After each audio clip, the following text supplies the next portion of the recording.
Welcome to the ProTicker Deep Dive. Today, we are diving deep into what is arguably the most complex and critical barometer in global financial markets, the yield curve. And specifically, we're dissecting the meaning of a steepening yield curve. Exactly. That moment when the gap between long-term and short-term interest rates widens significantly. Okay, let's unpack this immediately. For anyone new to this, the yield curve is just a line on a chart, right? It plots the interest rates for bonds of different maturities. Usually U.S. Treasuries. And normally, you expect it to slope gently upward. I mean, you get paid more for tying up your money for 10 years versus, say, 2 years. That makes sense. And a steepening is when that slope gets much, much steeper. Now, an inverted curve, when short rates are higher than long rates, that's always seen as bad news. The classic recession signal. Right, but a steeper curve is often painted as this positive sign, a return to normal. But that's the thing, and our sources really hammer this home. The reality is so much more nuanced that steepening movement is like a financial chameleon. It really is. So our mission today is to cut through that complexity. We're going to unpack the three primary and often conflicting signals a steepening curve can send. Is it a sign of genuine growth recovery? Or is it an urgent inflation warning? Or maybe it's just a technical or supply shift happening in the bond market itself. And before we get into those three signals, we have to clarify how it's steepening. Yeah. The mechanism itself is the first big clue for you. We're talking bull steepening versus bear steepening. Okay, so let's distinguish between the two. What defines a bull steepening? In a bull steepening, the move is all about the front end of the curve. Short-term yields are falling, and they're falling faster than long-term yields. So think of a central bank aggressively slashing rates during a crisis. Exactly. Or when recession fears are just rampant, the long end stays, relatively anchored. The bull part actually refers to the bond rally prices go up as yields fall. It's often a sign of economic trouble. And then there's the more precarious one, the bear steepener. That's the opposite movement. Yes. This is where long-term yields rise faster than short-term yields. This usually happens during a big bond market. Sell-off prices fall, yields shoot up, and it can signal genuine fear. Fear of what, though? It could be rising inflation, or it could just be stress from overwhelming supply. So they both result in a steeper slope, but the implications for the economy are, miles apart. So let's jump into the optimistic scenario first. The steepening that signals a growth recovery. This is the story everyone wants to hear. This is the return to normalcy steepening. The belief here is that investors are demanding higher yields on long-term bonds because they see stronger economic growth coming down the line. And that stronger growth will eventually lead to higher short-term interest rates. So the market is trying to get ahead of the central bank. That's it. So how this works is the central banks have already pushed short-term rates super low, and they're keeping them stable. But then you start to see this economic optimism kick in. And that causes those long rates, the 10-year, the 30-year, to start climbing. Right. They're pricing in a future where growth is strong enough to justify rate hikes, even if those hikes are still years away. So what are the context clues we should be looking for here? What's fascinating is that in a true growth-driven steepening, the move is mostly about rising real yields, the cost of borrowing after inflation. You should see improving data, like rising PMIs, strong job gains, and importantly, inflation that is contained. And equities love this environment, right? Yeah. Especially banks and cyclicals. They thrive in it. And history gives us some great examples. Like post-global financial crisis, 2009 to 2010. That's a classic case. There's a perfect illustration, yeah. The U.S. 2-year yield was stuck near zero because the Fed was holding rates down. But the 10-year climbed back above 3, then 4%, as the economy started to heal. The curve steepened purely on the expectation of recovery. There's also that moment in 2003, the so-called bond market massacre. Right, and the Fed hadn't even moved yet. It was still holding short rates at 1%. So what drove it? It was purely the market sensing an early recovery. The 10-year Treasury yield surged from about 3.3% to 4.5% in just 2 months. It was a massacre because it crushed bondholders who had bet on low rates continuing. It was all about the market, anticipating Alan Greenspan would soon signal hikes. Which he eventually did. So a growth steepening is basically a vote of confidence in the future. It is. But as we move to our second scenario, that confidence just evaporates. Let's talk about the steepening that signals an inflation warning. This sounds like the one that keeps central bankers up at night. It absolutely is. This is the destabilizing one. The core interpretation here is just fear.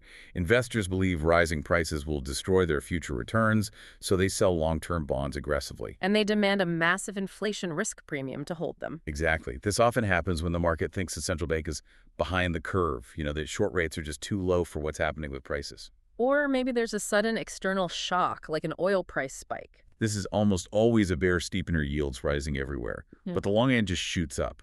The critical tool here is to watch the inflation break-ins, the market's inflation forecast.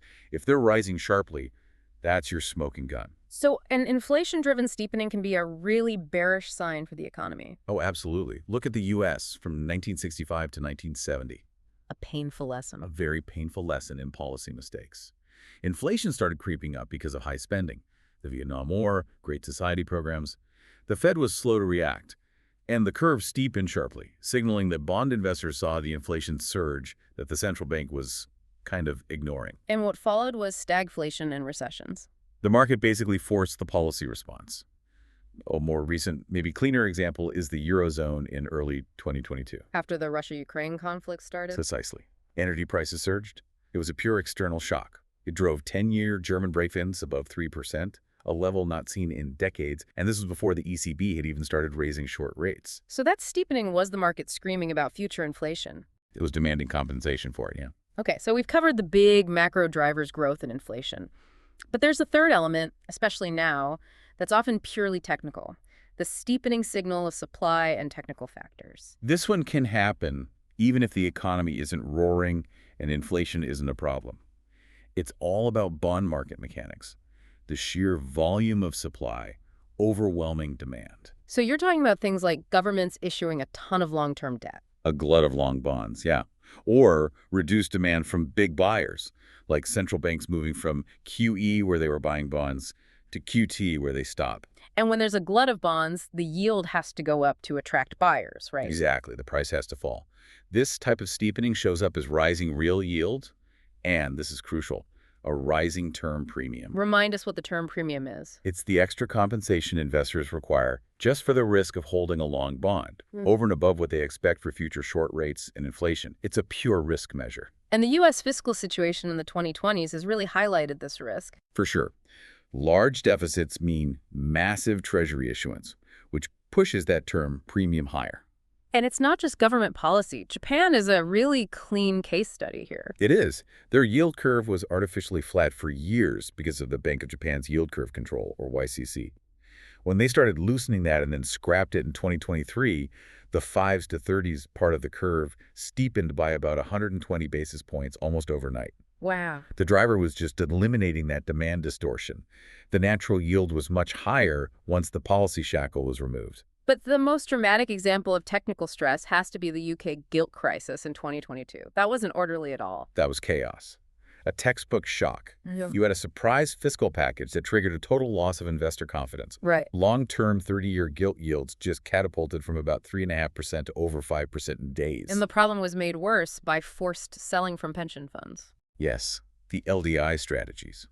Liability-driven investment. These funds were leveraged, and when yields surged so fast, their bond holdings crashed in price. They faced margin calls they couldn't meet, forcing them to sell even more bonds into a falling market. A death spiral. Pretty much. That steepening wasn't about growth or inflation. It was a market stress event, pure and simple, and it forced the Bank of England to step in and restore order. So we have these three possibilities: growth, inflation, or technical. How do we, as market watchers, figure out which one is actually happening? It's a huge challenge. You have to look at it holistically. The first and most crucial tool is to break down the yield into its parts. Inflation versus real rates. So if it's an inflation warning, we should see inflation break-even rates rising sharply. Correct.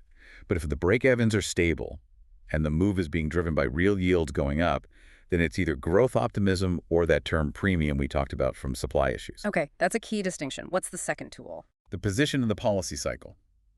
A steepening that happens during or right after a period of central bank easing is typical. It's usually a good sign. But sustained steepening is rare when they're actively tightening rates. Very rare. If you see it, then it's either because the market thinks the central bank is dangerously behind the curve on inflation or, weirdly, They think the hiking cycle is about to end. Context is everything. And finally, tool number 3. Look outside the bond market. Absolutely. You have to check other market indicators. If the steepening is happening alongside rising industrial production, strong job growth, and rising stock prices, it strongly supports the growth story. But if it's happening with falling stocks and widening credit spreads, like in the UK crisis, it's almost certainly an adverse shock. It's a bad sign, yeah. You have to confirm the bond market's message with what's happening in the broader market. So let's talk implications. Why should you, the listener, care so much about getting this right? What should investors actually do? Well, the asset allocation response just changes completely depending on the driver. If you have a growth steepening, that's a green light for risk assets. It's great for equities, especially cyclicals and banks. Long bonds, of course, will underperform. But for an inflation steepening, things get really tricky. Both stocks and bonds can get hit. They do. You need inflation hedges. So you rotate into commodities, hard assets, maybe inflation-linked bonds like TIPS in the US, and you definitely shorten your bond duration. What about a supply or technical steepening? That one requires patience.